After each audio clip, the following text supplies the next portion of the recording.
You probably know Bill Gates as the founder of Microsoft, the hard-driving tech executive whose software fueled the personal computer revolution. You might also know him as the longtime richest man in the world who left Microsoft 5 years ago so he could work full-time, giving his money away. We had the chance to witness Bill Gates 2.0, the man you don't know. He is driven as much as anyone we have ever met to make the world a better place. Gates told us why he thinks inventions are the key to success and just what he intends to accomplish with his time, intellect, and $67 billion fortune, starting with his plans to knock out some of the world's deadliest diseases. You're going to spend the next 20 years of your life trying to eradicate disease, yes? Yep. That's your mission. That'll be the majority of my time. Starting with polio. Get it done by 2018. Tuberculosis. Take probably 6 or 7 years. Malaria. Malaria is the one that the tools are being invented now, 15 or perhaps even 20 years, but start to really shrink that map. These are the people Gates wants to help. They are what he calls the bottom 2 billion, a third of the world's population that struggles on less than $2 a day. They are poor, hungry, lack electricity and clean water. Gates' most urgent goal: help the millions of children under 5 who die every year, 1 every 20 seconds, from preventable diseases. No one alive that I know of has said, my goal is to eradicate a disease, and then another disease, and then another disease. Yeah. This is somebody that dreams high. Yeah, because I'm excited about that, and it's doable. Today, Gates spends most of his time here at the Bill and Melinda Gates Foundation in Seattle. He runs it with his father, Bill Sr., and his wife, Melinda, whom he credits with being a driving force behind the foundation. There are over 1,100 employees to help them decide which programs to fund. But Gates still visits sites around the world to see what's working and what's not. I welcome Bill Gates to our school. The government of Ghana and all school-age children are grateful for your support. Very well done. Great to be here. The grants here go towards school nutrition. This is spinach. Improving agriculture. We don't have enough water in the river. And most important to Gates, life-saving vaccines. There you go. Thank you. Well, whenever you see a mother bringing a sick child into a facility, it's easy to relate to, what if that was my child? You realize how crazy it is that with the world being rich enough to afford all sorts of frivolous things, that those basic things still aren't being provided. But providing vaccines throughout the developing world is no simple task. So Gates has set up his foundation to run like Microsoft. He insists on strict accounting, and when a problem arises, he pulls in the best people to find solutions. We saw a good example of that when it comes to vaccines. To be effective, they need to be kept cold. So this is using electricity. But that's tough in hard-to-reach areas where refrigerators are rare and unreliable. So back in Seattle, Gates turned to scientists at a company called Intellectual Ventures, where he is both an investor and an inventor. They created a super thermos using the same technology that protects spacecraft from extreme heat. Using only a single batch of ice, it can keep vaccines cold for 50 days. So here is the thermos. That's right. This holds vaccines for over 200 children, and it doesn't require any battery, any energy. Its walls have been designed to be such a good thermos that even in very, very hot days, inside it will stay cold enough to make the vaccines work. And then when you want to take them out, you just go in here, and there's a whole tray of the vaccines. Yeah. You take them out, it records everything you've done with it, the temperature. So it's a replacement for all those refrigerators that have been so unreliable. I mean, just look at this thing. Yeah. When we take it out in the field, people go, oh, that's amazing. Yeah. You can't do that. No matter how perfect the vaccine, if you can't get it to the people who need it, it ain't doing no good. That's right. And now, we need to get it to every child in the world. Gates is betting technology will solve other age-old problems like sanitation. 2.5 billion people around the world do not have adequate toilets. That means streams and rivers get clogged with debris and human waste. becoming breeding grounds for disease. The toilet is one of those things that's like a vaccine, where it really would change the situation. So Gates launched a global competition. Design a toilet that works without plumbing. We had over 20 entrants. We gave 4 top prizes. Some of them used burning, some of them used a laser approach. There were quite a few novel ideas of how you reinvent the toilet. And so this was one of the prototype designs of what a good-looking new toilet would look like. It actually processes everything down in here and then recycles water. Over the next 4 or 5 years, we think we can have a toilet that's every bit as good as the flush toilet. You can learn a lot about what motivates Bill Gates by visiting his private office. He showed us why he draws inspiration from the Italian genius Leonardo da Vinci. In 1994, Gates bought da Vinci's 500-year-old notebook. He had an understanding of science that was more advanced than anybody of the time.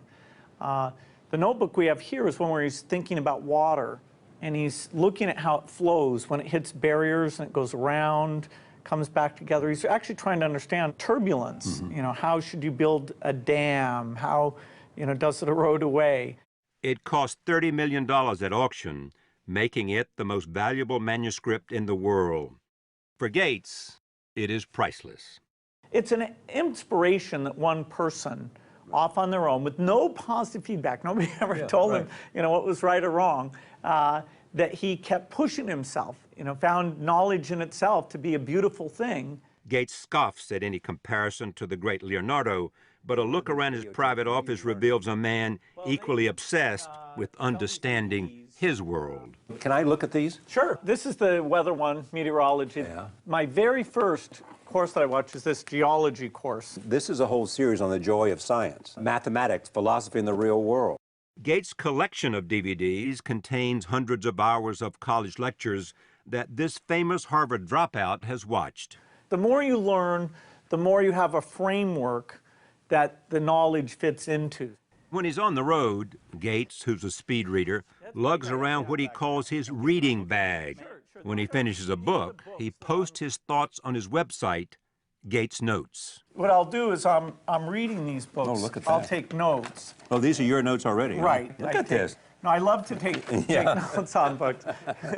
So I just haven't written it up yet. How long will it take to read all of this? Oh, a long time.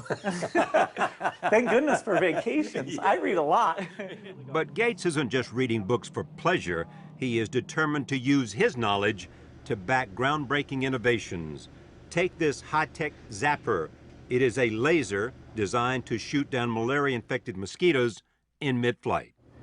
And Gates showed us one of his boldest and, he says, most important ventures, a new kind of nuclear reactor.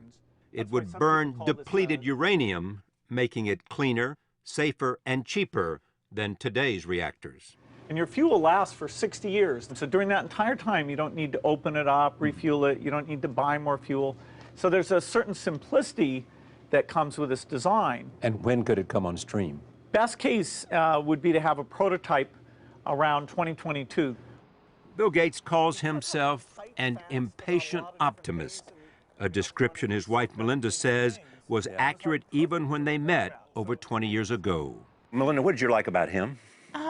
Just his curiosity and his optimism about life and this belief that, that you can change things. I mean, he believed that clearly in Microsoft. He was changing the world with software, and he knew it. Is the curiosity a shared curiosity, or are there different curiosities? Well, we both have curiosity for lots of things. Bill, at this stage in our life, also gets more time to read than I do, quite honestly, with 3 kids in the house. Yeah. But the great thing is Bill will go read an entire book about fertilizer. And I can tell you, even without 3 kids in the house, I'm not going to read a book about fertilizer. Yeah. But he loves to teach. And so as long as I have time, we'll spend time talking about that. So what is it about a book about fertilizer? I mean, seriously.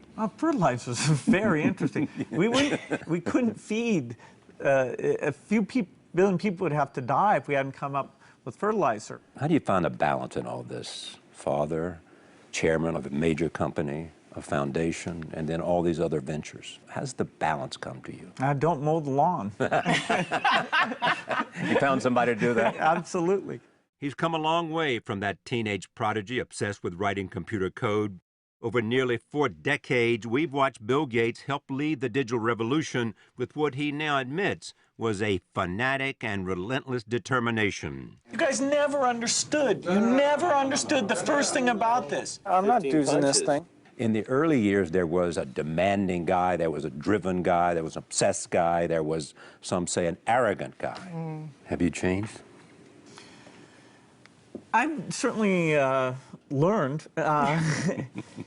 When I make a mistake, you know, and my thinking is sloppy, I like to be very hard on myself. Like, that is so stupid. How could you not see how those pieces fit together? And that way that you're, you know, very disciplined yourself and careful about your thinking, you don't want it to extend out to when other people may not get something quite as quickly. It's like, oh, you know, how come you don't get this thing? Is he mellowed at all? I hope any of us in life mature, right? We all mature. But look, I wouldn't have married Bill if there wasn't a huge heart. With all the adjectives you just used about how he drove his career, which was very successful for Microsoft, there was an enormous heart, always there. No question Gates has softened with age.